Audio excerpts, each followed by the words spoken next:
Шал мен дәу. Ертеден де ертеде бір кемпір мен шал өмір сүріпті. Олардың баласы болмапты, және өздері кедей екен. Шал аң аулап, екеуі сөйтіп күндерін көріпті. Бір күні шалдың құрып қойған торына бір қарға түсіп қалыпты.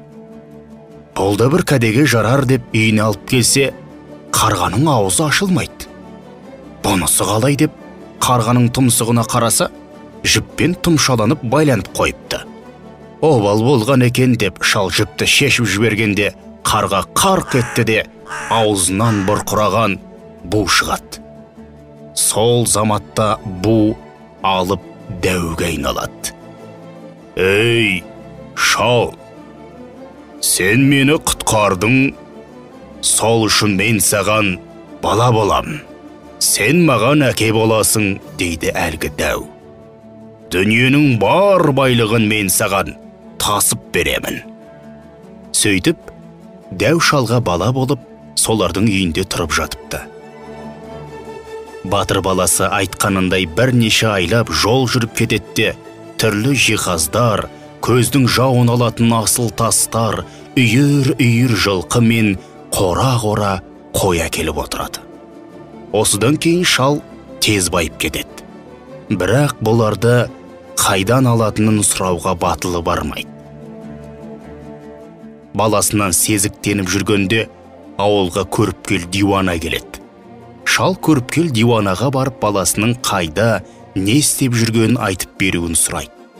Көріпкел ойланып, балаң алыста, халықты шауып, байлығын тартып алып жүр екен дейді. Бір күндері артынып, мол олжамен дәуде жетеді. Баласымен әңгімелесіп отырып, шал: «Осы, балам, сен шынымен қарғаның ішінен шықтың ба?» деп сұрайды. «Иә, әке, қарғаның ішінен шықтым» деп кеңкілдеп күледі дәу. Шал жорта сенбеген болып: «Ойпырмай шырағым, сенің кереметтігіңді көрейін, кәне, қайтадан кіріп көрші» деп бұрынғы қарғаның аузын тосады. Ақмақ дәу шалды сендірмекші болып, бұрқыраған буға айналып, қарғаның ішіне кіріп кетеді. Шалдың күткені де осы еді, дереу аузын жаба қойып, жіппен байлайды да, қарғаны отқа тастап, өртеп жібереді. Содан бері шал мен кемпір өздерінің баяғы алаңсыз күндерін кешкен екен.